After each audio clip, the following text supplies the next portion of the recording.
আজকে স্বপ্নগর পত্রিকার অনলাইনে আমাদের সাথে থাকার জন্য আপনাদেরকে সাধুবাদ জানাই।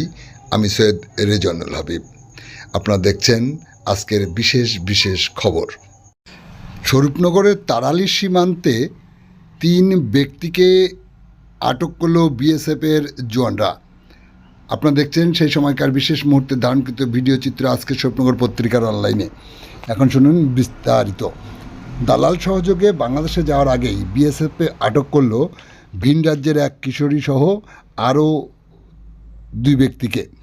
গতকাল সন্ধ্যার পর তাড়ালির সীমান্ত দিয়ে অবৈধভাবে দালালের হাত ধরে বাংলাদেশে যাওয়ার আগেই দালালসহ এক কিশোরীকে আটক করল তাড়ালি সীমান্তের বিএসএফের জওয়ানরা।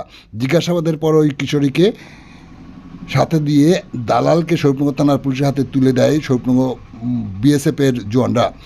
স্বরূপনগর থানার পুলিশ কিশোরীকে উদ্ধার করে কলকাতা জুবিনাইল আদালতে পাঠায়। পুলিশ সূত্রে জানা যায় ওই কিশোরী মহারাষ্ট্রের সান্তাক্রুজের বাসিন্দা। দালালের নাম আলমগীর মণ্ডল, তার বাড়ি গাইঘাটা থানা এলাকায়। তাকে বসিরহাট আদালতে পাঠায়। সাথে সাথে আরও এক বাংলাদেশিকে আটক করে বিএসএফ তার বাড়ি সাতক্ষীরা জেলায় বলে জানায়। তার নাম জাহিদ হাসান। তাকে গ্রেপ্তার করে একই সাথে বসিরহাট মহকুমা আদালতে পাঠায় স্বরূপনগর থানার পুলিশ। আপনারা দেখছেন সেই সময়কার বিশেষ মুহূর্তে ধারণকৃত ভিডিও চিত্র আজকের স্বরূপনগর পত্রিকার অনলাইনে। আমাদের সাথে থাকুন, দেখতে থাকুন। ভালো লাগলে চ্যানেলটি সাবস্ক্রাইব করে পাশে থাকুন।